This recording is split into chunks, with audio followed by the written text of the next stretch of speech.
oluliselt langeb.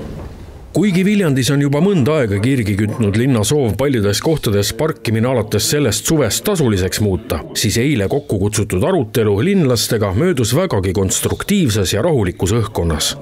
Kohal olid ennekõike eramajade omanikud, kes on pigem harjunud tänaval parkima ja nendel tänavatel, kus siis praeguse plaani järgi muutuks parkimine tasuliseks, et see puudutab neid ilmselt siis väga otseselt, et ei ole erinevaid meetmeid, millega siis seda leevendada, ei ole võimalik hoopis parkida. Et täna tundub, et see oli tõesti kõige akuutsem probleem. Ikkagi oleks võimalik nagu eramajade omanikele teha mingisugused erandid. Selle aja peale peame jooksma, vaatama kella pealt aega, et saame 2 tunniga jõuame nüüd oma auto sisse välja. Neid küsimusi oli palju. Osad olid, ma arvan, suhteliselt lihtsad vastata, mis puudutasid konkreetselt seda korraldust, mis juba linnavolikogu tasemel on kokku lepitud. Aga kindlasti oli ka selliseid ettepanekuid, mis seda täna kehtivat korraldust muudaksid.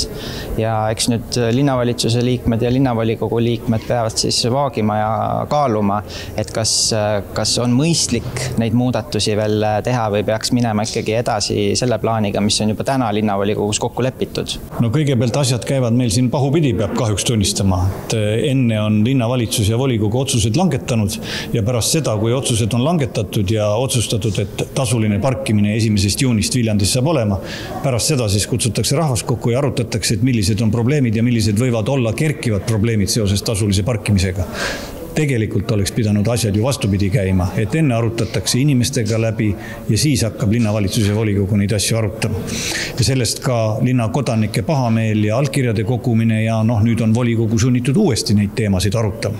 Viljandi parkimise vastu koguti rahvaalgatuse lehel ka allkirju, mida oli kokku 428 ning omakorda koguti allkirju ka linlastelt otse tänavalt. Meelsus oli väga negatiivne, et keegi taha ju maksta parkimise eest, kui saaks ka tasuta parkida. Eriti veel, kui sa oled kohalik inimene siin Viljandi linnas, töötad, elad, ajad oma asju, lähed arsti juurde poodi, tööle, sa pead hakkama elama parkimiskella järgi, ehk siis selle linnavalitsuse uue korralduse järgiseks, et nemad tahavad niimoodi. Parkimine kavatsetakse linnas muuta tasuliseks just töö ajal, kuid palju on ka neid inimesi, kes peavad kodukontorit või ei käigi autoga tööl. Tõsi ta on, jah, et täna me oleme kehtestanud korra, mis näeb ette, et tööpäevadel 8-5 ja laupäeval 8-3 oleks tasuline parkimine ja nendel aladel, kus me siis näeme, et see on vajalik või on põhjendatud, paraku nendesse aladesse tõesti jäävad sisse ka elumajad isegi, et me proovisime vältida suuri elamualasid nii palju kui võimalik.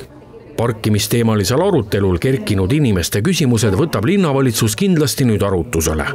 Millal siis tasuline parkimine tuleb? Millal see aeg kätte jõuab? 1. juuni 2025.